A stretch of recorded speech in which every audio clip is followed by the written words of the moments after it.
Can we talk about Patrick Williams for a second? Oh, here we go. Can we talk about Patrick Williams? Let's give the people what they want. My God. He wasn't shown up by Torrey Craig tonight. Torrey was out. Torrey was out. Looking flat, too, on the sideline. But Shout out to you.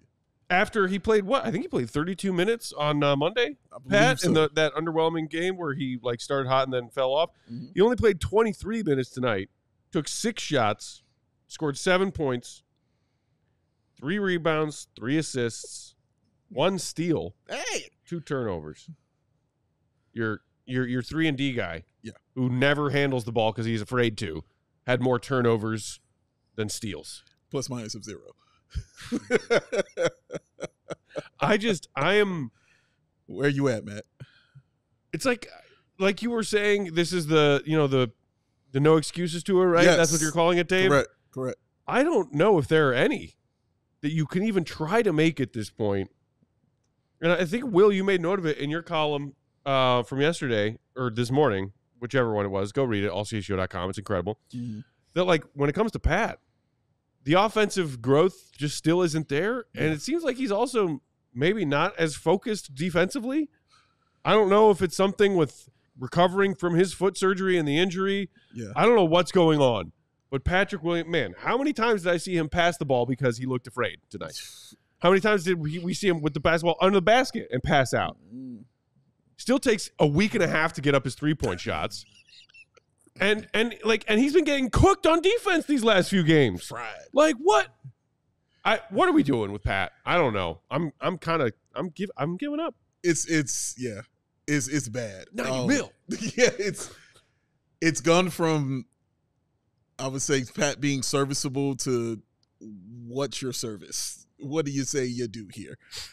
I'm confused by it. And when I see it, and I see, okay, if you're just looking at somebody's numbers, you just say, oh, man, they had 7 points, they were 3 rounds, whatever. You can look at the game within the game, which is something I love to do, and see how they're actually performing on the floor. Like Caruso would have games where he would put up those numbers, but you would still see him affecting the game and still see him, changing how the team attacks the Bulls on defense, or, seeing how he's getting to every man on a switch every time they switch, or how tough he's guarding someone. You would see his effort, or even just on the offense, just making the right pass to someone, or continuing to have the ball rotating and keeping the rhythm of it going on. So you're affecting the game in some kind of way, even though your numbers aren't there, even though you're struggling shooting, even though you're not getting these rebounds and not doing those things. I'm not seeing none of that from Pat, bro. And I think that's what's more alarming right now is I'm looking like, well, man, what is the reason? I could lean on defense previously to say, I get why you're on the floor. You're guarding their best player. You're huge. You're big. You do a solid job against that best player, second best player, whoever it is on that team. Now I'm looking at it, and like you said, man, I've been watching him get cooked by some of these dudes out here, man. And it's weird and frustrating to watch. And then just to watch his handles just leave earth and go away because he doesn't have them anymore. And the turnovers that he makes, he just looks very lost out there on the floor sometimes.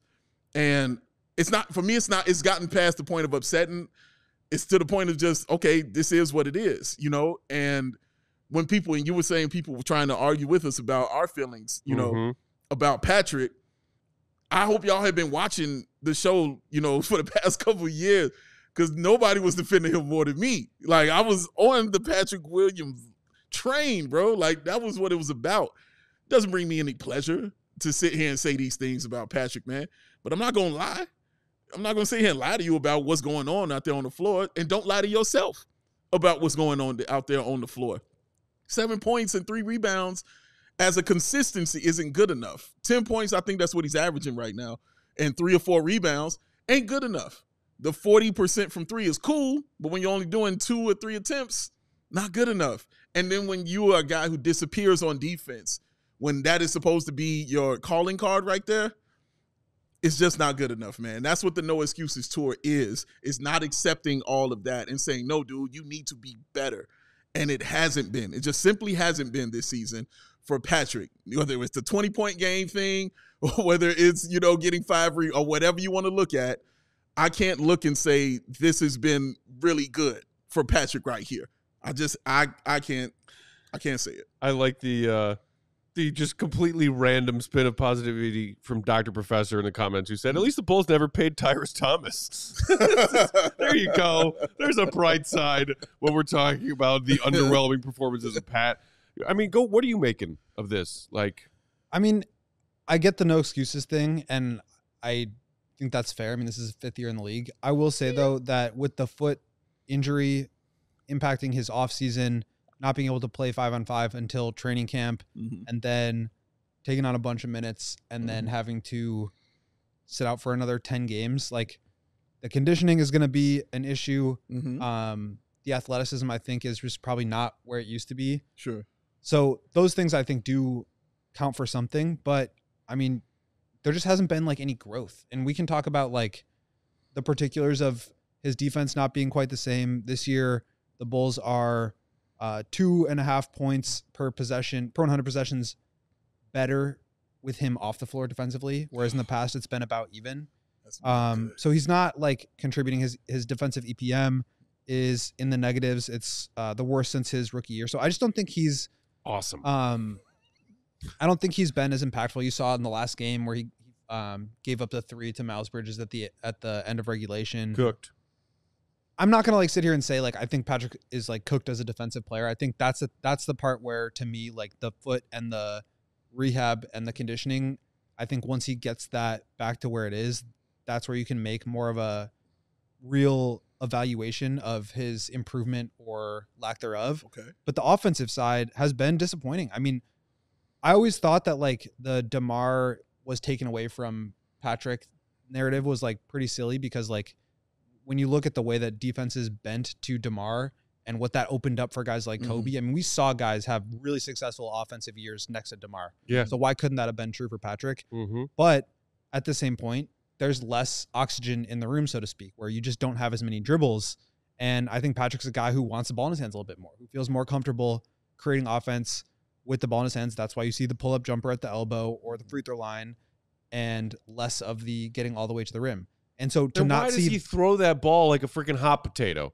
Well, and that's my point, is like to not see any of that when there is more opportunity, that's what's been disappointing. Is like now there's no more excuses about that, right? Like I didn't buy the DeMar thing, but I do think that okay, there's a faster pace, there's more passes, there's more movement, there's more opportunities to attack closeouts. Like, are you going to take advantage of that? And he hasn't.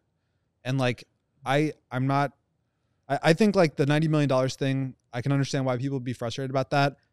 I don't necessarily think that $18 million a year, I mean, it's like he's not producing at that level right now, but I don't think he necessarily needs to today in order to like make that contract worth it. I think the bet is at some point before the end of that contract, is he exceeding $18 million worth of production on a per year basis? And I think the answer is still up in the air.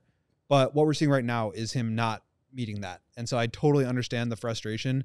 He has not been good enough. Obviously, you want to give him more time just because of all the stuff that we talked about with the injuries and recovery and rehab and conditioning. But like what we have seen, like there's no way to spin that positively. It just hasn't been good enough. Yeah, well, here's what I'll say to the injuries. And I'm not trying to crap on what you're saying. But while you're saying that, the only person I'm thinking about is Lonzo Ball. And I'm like, I watched this dude not play basketball for about 2-3 years and still come in and contribute and still look functional and still do not. And again, you can tell he can't do the same things he always could do, but I don't question what he's doing on the basketball court. I also watched him get injured during the season with his wrist, come back, and the man trying to slap the glass to block shots out here. Yeah. Like, you know how many rebounds Lonzo had off the bench tonight? Oh, like 7? He was 8. Like to Pat's 3. So that's why I can't. And I'm not saying you're wrong. You're right. Yeah, some people are different. Everybody's different. Everybody's different. They ramp up different. They prepare different. I'm saying, dude, when this dude doing something from a surgery that had never been done in the history of basketball, where somebody has come back from that, and I'm not having those questions about him. Yeah. Well, I think that's the real crux of why people are frustrated with Pat, is that he doesn't have that, like, balls to the wall, diving for loose balls, kind of Saw Lonzo dive on the game. floor tonight. But that's what makes people love Lonzo. Yeah. And Patrick not having that has nothing to do with the injuries. That's just never Sure. who he's been. That's fine. As somebody in the but comments said earlier, especially on defense, on the defensive side, effort. He just don't look the same, man. Yeah, I don't know. I know we got to take a break here real quick, but just to kind of wrap this up, shout out to our guy Rob who said, shout out to the remaining P-Will believers. Stay strong, my brothers and sisters. And Jake Pollock bringing up, agreeing with this to an extent, but I also think a consistent problem with how the Bulls have used power forwards in the Billy Donovan era. Lowry, Pat, now Modest, all parked in the corner. I'll grant that there might be some shades of truth to what you just said. Interesting. But what was my favorite part of tonight? Because it was a Modest Buzelis dunk. Where did that dunk come from? Modest saw that Kobe got some paint penetration, drew 2 defenders, and what did he do? He cut through the paint to get a pass to then dunk the ball. Don't tell me that they have rules where they have to go stand in the corner and only stand in the corner, which Pat loves to do. He's allowed to make cuts off the ball because our rookie is already doing it better than Pat has at any point in his career. Enough said? Enough said. We all silly like the mayor.